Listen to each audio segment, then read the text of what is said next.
Εδώ υπάρχει ένα λάνικο, αυτό είναι το λάνικο, το 5 κιλο.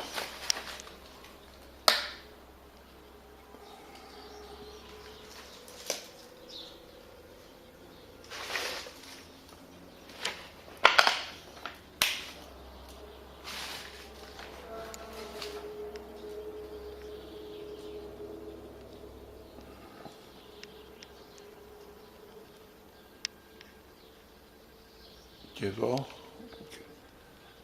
έχουμε το τάτσι.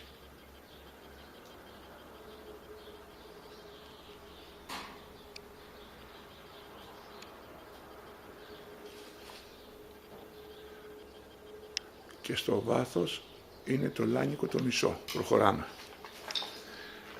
Το λάνικο το μισού κιλού, το παλινδρομικό.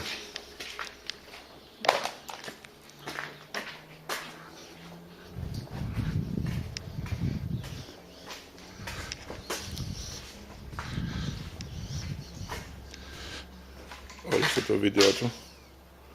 Λάνικο παλινδρομικό. Με αυτόματο τροφοδότη.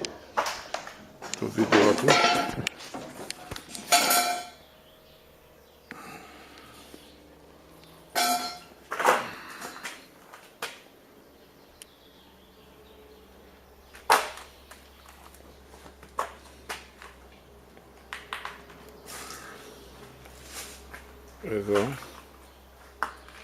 Εδώ έχει τον 250 γραμμάρια το καλούπι και εδώ κάτω είναι το τροφοδοτικό του.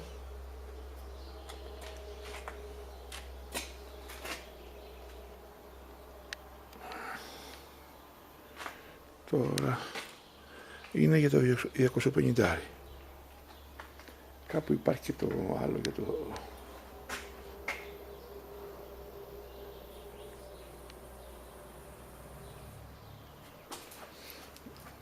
Έχει απάνω το καλούπι το 250 και έχει και 500. Πρέπει να το βρούμε.